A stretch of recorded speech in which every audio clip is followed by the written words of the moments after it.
So what do you get when you buy a case that is only $13 plus a few bucks for shipping? Well, if I'm being honest, not enough for us. But here at LTT, we are all about cramming as much power as possible into anything that comes through the door.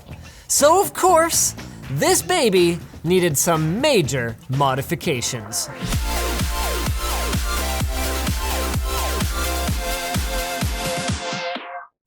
The Corsair One features a compact form factor that is fast, quiet, and, you guessed it, compact. Check it out through Amazon or Newegg at the links below. So the experience of buying this case then, you really do get what you pay for sometimes. When it arrived, I told Alex, gee man, I really wish we'd ordered the black version. And he responds, well, you actually don't get to pick a color, it's just luck of the draw. Brilliant. First impressions though, it's considerably smaller than we thought. In the description, it does say Mini ITX case, and it does say POS, but it doesn't say anything about being so small that it doesn't even have a mount for a power supply. To its credit, does this thing even have a model number? No? All right then. The construction of the small exclusive custom is pretty solid compared to some of the other cheap cases that we've had around here. So the first aid kit stayed where it belongs, above the fridge. Missing screws and lack of instructions aside, for $13.50, it's hard to complain about much besides the size. We went about seeing then what all we could fit in this thing. Fortunately, we had a Pico power supply on hand, so we built a system in it with that. But frankly, it kinda sucked. At only about 60 watts, and with a 4-pin connector that we janked together, there was just no way that this thing was gonna end up Linus Tech Tips grade. Which isn't to say that we didn't try, but our Core i7 7700K had to be underclocked to 3 gigahertz from 4.5 and have half of its cores disabled, and even then it was so questionably stable that it didn't even post downstairs, where the lighting and construction going on right now mean that the wall power isn't as clean. No.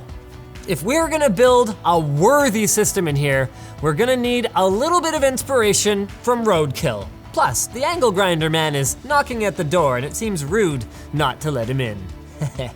So, we went down to the workshop and planned out where the cuts would need to be in the top of the case, using calipers and rulers to aid our measurements. Given we only have one of these cases, it wasn't a measure once, cut thrice kind of situation. After marking out the cuts, we got out the aluminum cutting disc and went to work.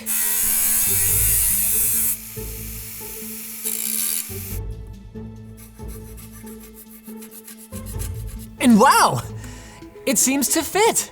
So we actually wanted to reuse the drive mounting that came with the case, but invert it so that we could use it to hold our HDPlex 300 watt DC to DC power supply that we stole from the S4 Mini. So we wanted that underneath the case. So we got out the center punch and slammed out some rivets with only a little bit of massaging needed afterwards to get it perfect. Then, the standoffs were screwed back on the bottom, making a nice little compartment. The chopping wasn't over yet though. We needed to make space for the power supply cables to enter the case and for the PCI Express extender to leave. So we marked the cuts out and got the grinder going once again. Now, we just needed some mounting for the GPU. A GTX 1080, of course. We decided the easiest way to mount it was using this adapter stolen from the compact SLI rig Project Orthrus, which conveniently bolted right onto the existing cuts in the case, so no other modifications had to be made. Reassembly could have been easier. Everything had to go back in exactly the right order, or we'd have to perform the disassembly of shame. First, we attached our little power supply to the underside of the case using our preferred mounting method, double-sided tape. The 24-pin connector on it was particularly ugly, so we covered that up using CableMod AIO sleeving. Not a perfect solution, but it does look a lot better. Next, we attached the SSD to the mount on the bottom. The drive mounting that came with this case is actually pretty bad and doesn't allow for right-angle SATA connectors, but we were able to make it work, even if we could only put in 2 screws because it had to sit at kind of a weird angle. The GPU got slotted in, and we were ready to put the top on. So with the CPU fan getting plugged in first, and then screwing down the cooler, we just needed to add some finishing touches and a lazy cable management job, and she was finally ready for action.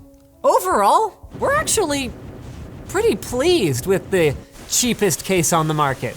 I mean, it would obviously be misleading to call our end result here representative of its $13 price tag, because by the time we had actually built our system, we had used an expensive AC to DC wall adapter, an expensive 300-watt DC to DC power supply, an expensive shielded PCI Express extension, expensive modding tools, and a custom bracket that we didn't fabricate. But cooling performance is obviously great, since it's pretty much all open air, and we think it looks flippin' awesome.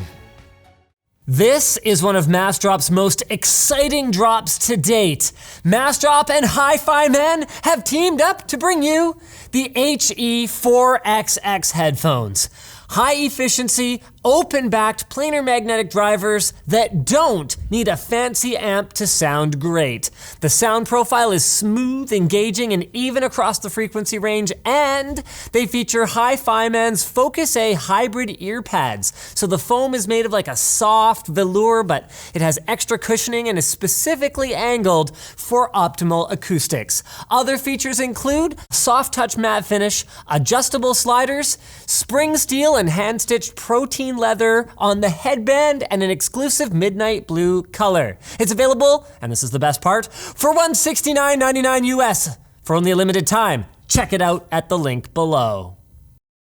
So thanks for watching, guys. If you disliked this video, you can hit that button, but if you liked it, hit the like button, get subscribed, maybe consider checking out where to buy the stuff we featured at the link in the video description. Also down there, we've got our t-shirt store as well as a link to our community forum, which you should totally join.